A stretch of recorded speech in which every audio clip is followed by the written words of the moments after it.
mutumin da zai kwanta a duhu ya fi samun lafiya akan mutumin da zai kwanta a haske.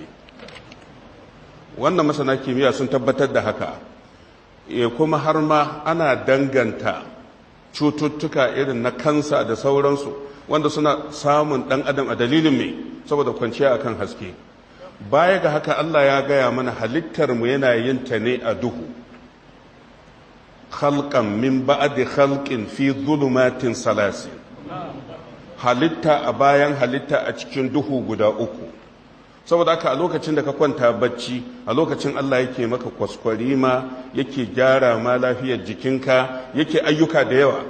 Amma idan ka bar haske, to waɗannan abubuwan ba za su auku ba.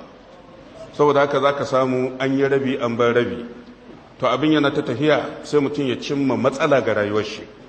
Kuma za ka ga misalin bayanin a cikin alkur'ani. Saboda haka yasa in ka dubi waɗannan hadisai kamar riwayoyi da muka kawo, manzon Allah bai barin wata kalmar fitila saboda hikima, dan inda ya ce alfatila ya ce to ai a ci balbal ne kawai. Manzon Allah sai ya kawo as-suraj, manzon Allah ya kawo al-misbahu.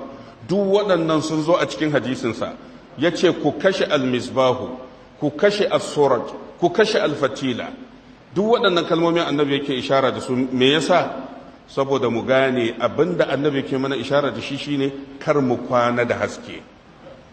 Ka kwana a cikin duhu kafi samun nutsuwa, kafi samun lafiya akan mutumin da zai kwana a haske. Ka je ka yi bincike za ka gani, babu ko shakka. Domin ayoyin alkur'ani masu mana ishara, kamar misali a suratul furqan aya ta 47, Allah madaukake ya ce wa huwa alladhi ja'ala lakum al-laila libasan.